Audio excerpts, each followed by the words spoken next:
I just want to take a moment before our election and just kind of say where I'm coming from. Not to tell you how to vote, or to inform you how to vote. Everything that's going around in social media and even mainstream media right now is fucking ridiculous. Anybody telling you to vote Pierre, to vote Carney, to vote Jagmeet, doesn't know what the fuck they're talking about.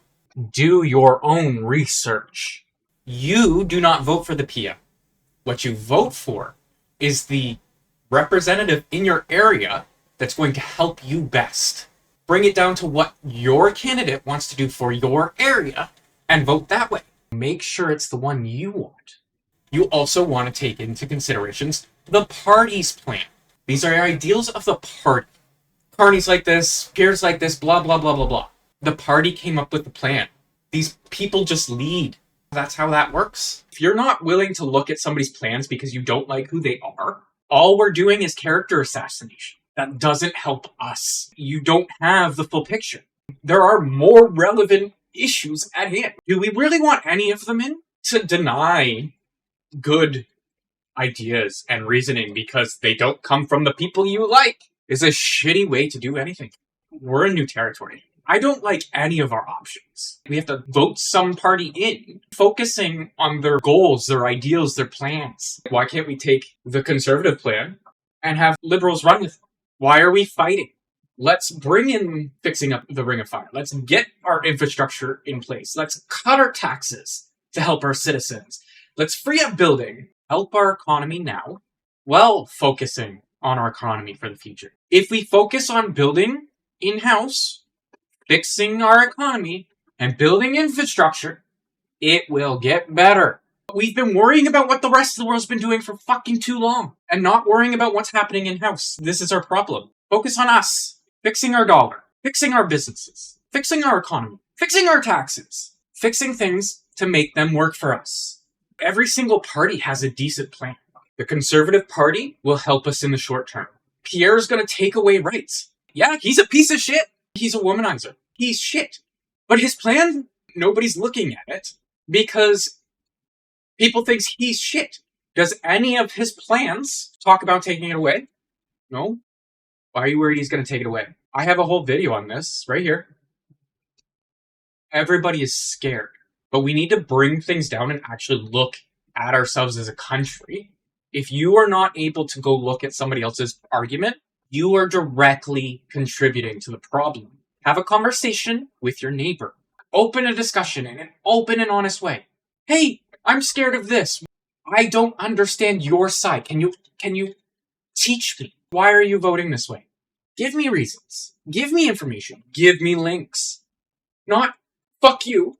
Not fuck you for fuck you or fuck you. Can we have a conversation? Because you could say whatever the fuck you want, but it doesn't make it right. Doesn't make it ethical. Doesn't make it good. And it's great to have free speech, but if you're not willing to stand up for what you believe in, do you really believe in them? Stand up for what you say. The Liberals in the NDP party will help us in the long term. Because of Mark Carney and his experiences and knowledge in the banking system, do not be surprised if he wants to create a CBDC, a central bank digital currency. I have a problem. These are dangerous. That means that trucker convoy is only the first time the government cut off our means of survival. What happens next? You say something bad against the government. Now you don't have a bank account. All your money's gone. Never to be seen again. Do you want that? A system that only works to keep you in line gives you the stick for any wrongdoing they deem. These are the stakes. With the cabinet that they have going for them, the ministers, they have not changed anything from the past 10 years. They've just rearranged who does what. And that is my problem. They want more bureaucracy, more control. Control in legislation is what stops us from progressing. Don't even take me for my fucking word. I barely know anything. Come up with your own opinion. Be your own individual person. Let's not conform. You can look at Pierre all you want. 20 years of history. Carney, on the other hand, what shit do we know about him? He worked for the Canadian government during the financial crisis of 2008, Canadian government, where he said, we saved us from a recession, but pretty sure we had a recession. He was working for the Bank of England during Brexit. How did that turn out? It's really hard to not see a track record here.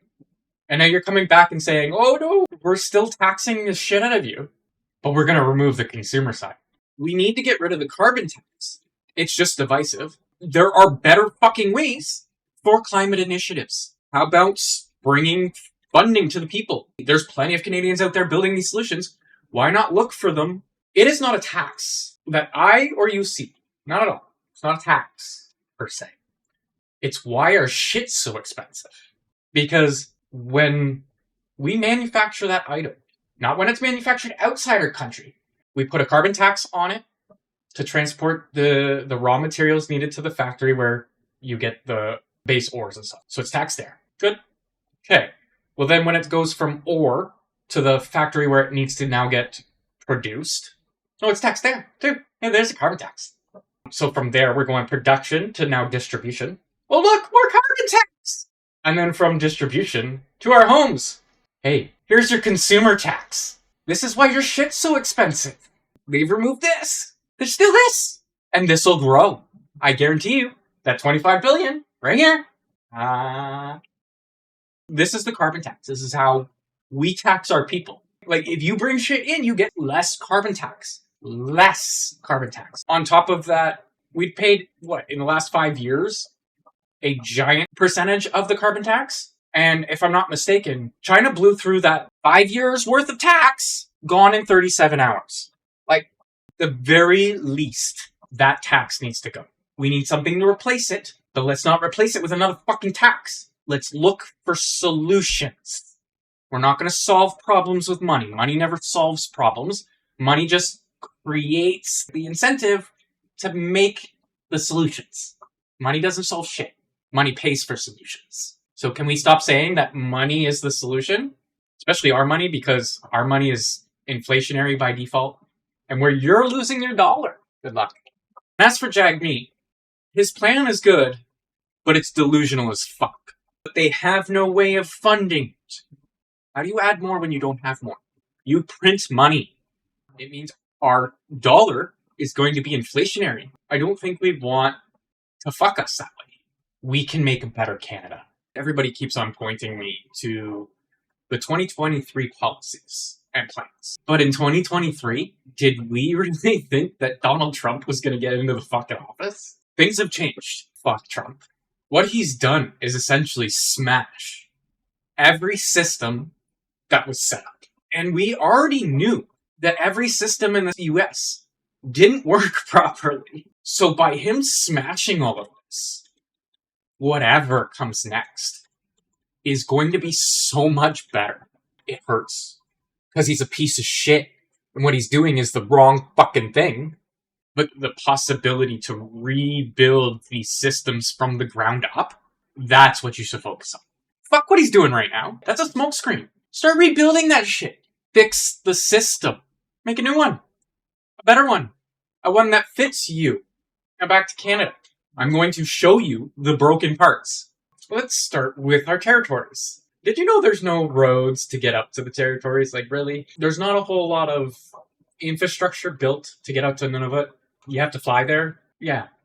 You have to fly. On top of that, we have, 2 major highways going east-west? 3 railways? Like, we don't have the ability to serve our country across the country, or even laterally. That's a problem. And people are pissed.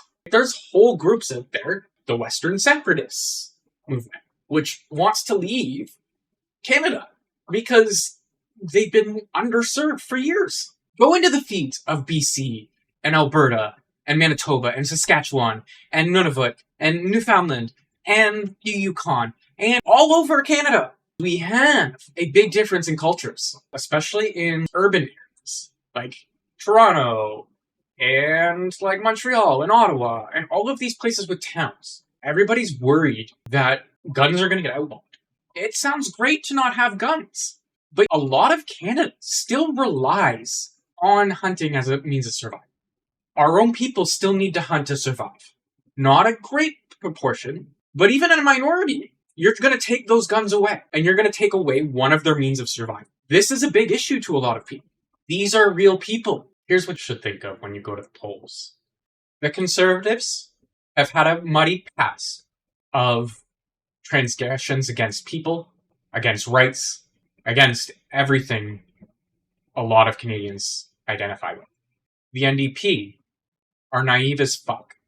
And the Liberals it's the same party with a new face. None of these options are good, but make sure the leader in your area is right for you. Who is going to make the best party for Canada over the next 4 years? We're just talking the next 4 years. It's up for you to decide. Nobody else. I believe we can fix this country. My vote is Conservative.